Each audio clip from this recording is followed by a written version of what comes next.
ബേഡിന്റെ പാട്ട് പാഠ്യവിഷയത്തിൽ ഉൾപ്പെടുത്തി. റാപ്പർ ബേഡിന്റെ പാട്ട് പാഠ്യവിഷയത്തിൽ ഉൾപ്പെടുത്തി കാലിക്കറ്റ് സർവകലാശാല. കാലിക്കറ്റ് സർവകലാശാലയിൽ 4ാം വർഷ ബിരുദ പ്രോഗ്രാമിൽ മലയാളം 4ാം സെമസ്റ്ററിലാണ് ബേഡിന്റെ പാട്ട് ഉൾപ്പെടുത്തിയത്. കലാപഠനം, സംസ്കാര പഠനം എന്നിവയിൽ താരതമ്യത്തിന്റെ സാധ്യതകൾ എന്ന നിലയിലാണ് ഇത് ഉൾപ്പെടുത്തിയത്.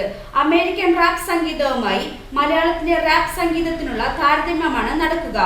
ഭൂമി ഞാൻ വാഴുന്നിടം എന്ന ബേഡിന്റെ പാട്ടും പോപ്പ് രാജാവ് എന്നറിയപ്പെടുന്ന ഇതിഹാസം മൈക്കിൾ ജാക്സന്റെ the don't care about us എന്ന പാട്ടുമായാണ് താരതമ്യ പഠനം. ഗൗരി ലക്ഷ്മി പാടി ഹിറ്റായ അജിത ഹരെ എന്ന ഗാനവും പഠനത്തിനായുണ്ട്. ക്ലാസിക്കൽ കലാരൂപങ്ങളുടെ പുനരാവിഷ്കരണവുമായി ബന്ധപ്പെട്ട താരതമ്യ പഠനത്തിലാണ് ഇത് വരുന്നത്. ഈ പാട്ടിനെ കോട്ടക്കൽ PSV നാട്യസംഘത്തിന്റെയും മുരിങ്ങൂർ ശങ്കരൻ പോറ്റിയുടെയും ക്ലാസിക്കൽ ശൈലിയിലുള്ള ആലാപനവുമായാണ് താരതമ്യം ചെയ്യുന്നത്.